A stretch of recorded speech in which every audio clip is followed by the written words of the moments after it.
बुंदेलखंड की शेरनी कही जाने वाली कांग्रेस नेत्री रोशनी यादव पहुंची अजयगढ़। सभा एवं रोड शो में उमड़ी भीड़।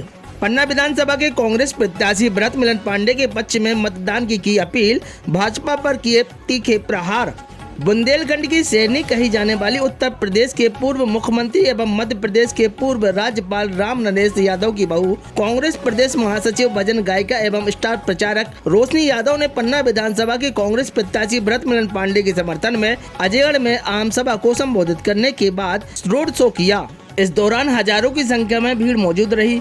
रोशनी यादव ने अपने चिर परिचित अंदाज में भाजपा पार्टी के प्रहार करते हुए कहा कि 18 साल से प्रदेश में अन्याय, अत्याचार, भ्रष्टाचार और बेरोजगारी एवं महंगाई से जनता त्रस्त हो चुकी है। उन्होंने कहा कि मैं पहले भाजपा में रही हूं, लेकिन जनता के सवालों से परेशान होकर मुझे कांग्रेस में शामिल होना पड़ा।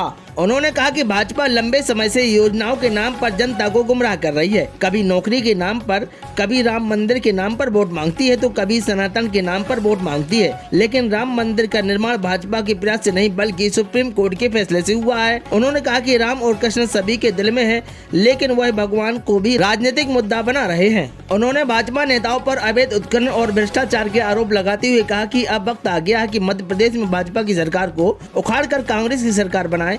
उन्होंने मध्य प्रदेश के मुखिया शिवराज सिंह चौहान से लेकर प्रधानमंत्री मोदी तक तीखे प्रहार किए और कहा कि आज कांग्रेसी प्रत्याशी भरत मिलन पांडे को भाजपा प्रत्याशी के द्वारा जो गुंडा कहा गया है, उन्हें पता होना चाहिए कि गुंडा वह होते हैं जो अन्याय, अत्याचार और भ्रष्टाचार करते हैं, गरीबों और कमजोरों को सताते हैं। उन्होंने कहा कि भरत मिलन पांडे ने कभी गरीबों को नहीं सताया और न ही कभी अन्याय, अत्याचार और भ्रष्टाचार किया। उन्होंने तो गरीबों को साथ दिया है जिन्हें भाजपा के नेताओं के द्वारा प्रताड़ित किया गया, जिनके खेतों में अवैध रेत उत्खनन किया गया, जिनकी जमीनों पर अवैध पत्थर उत्खनन किया गया, जिन पर फर्जी FIR दर्ज किए गए, जिनकी जमीनों का मुआवजा तक नहीं दिया गया, उन्हें भरत मिलन पांडे ने साथ दिया। जुल्म के खिलाफ आवाज उठाई ऐसे व्यक्ति को गुंडा नहीं मसीहा कहा जाता है। और आने वाली 17 तारीख को अजयगढ़ क्षेत्र की जनता अपने क्षेत्र के जनप्रिय नेता को गुंडा कहने वालों को जवाब पंजे का बटन दबा कर देगी। उन्होंने हजारों की संख्या में उपस्थित लोगों से अपील करते हुए पूछा कि कौन कौन कांग्रेस को वोट देगा, भाजपा सरकार को उखाड़ फेंकने का काम करेगा,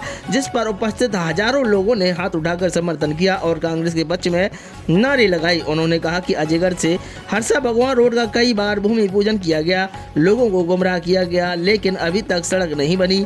उन्होंने कहा कि अजयपाल किला की रोड का भी भूमि पूजन किया गया।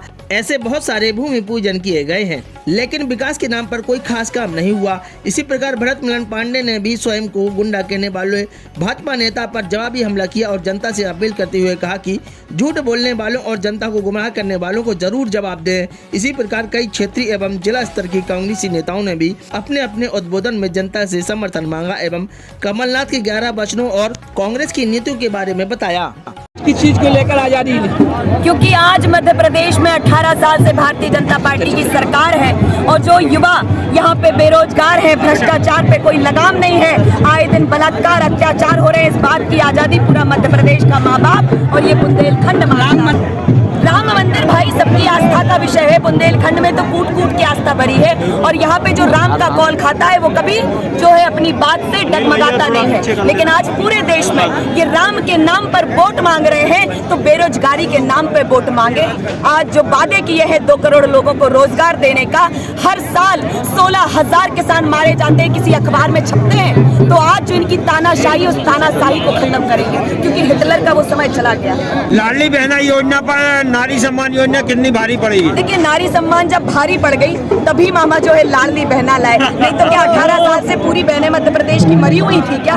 तो ये षड्यंत्र रचा जा रहा है कि यहाँ पे लाखों हेक्टेयर की जमीन पे कब्जा करके किसानों की और वृक्ष कटवाने का जो काम कर रहे हैं। और सबको याद है कि हम कोरोना की लड़ाई लड़ते रहे, हम वृक्ष लगाने की बात कर रहे हैं। सारे भारतीय जनता पार्टी के लोग लाखों के मंच से खड़े होकर कहते हैं कि पर्यावरण बचाओ, पौधारोपण करो, और ये कटवाने के लिए एक बंदर प्रोजेक्ट लेके आ रहे थे। गुंडा राज बताया गया, बोला गया, क्या है इसके? ये गुंडा राज है भाई। किसानों की जो है खेत की जमीनों को खनन की खदानों में बदल दिया और लोग होशंगाबाद और पता नहीं कहां से बाहर के ठेकेदार आते हैं। अगर रोजगार देना है और यहाँ खनन पाया जाता है तो यहाँ के लोगों को दे।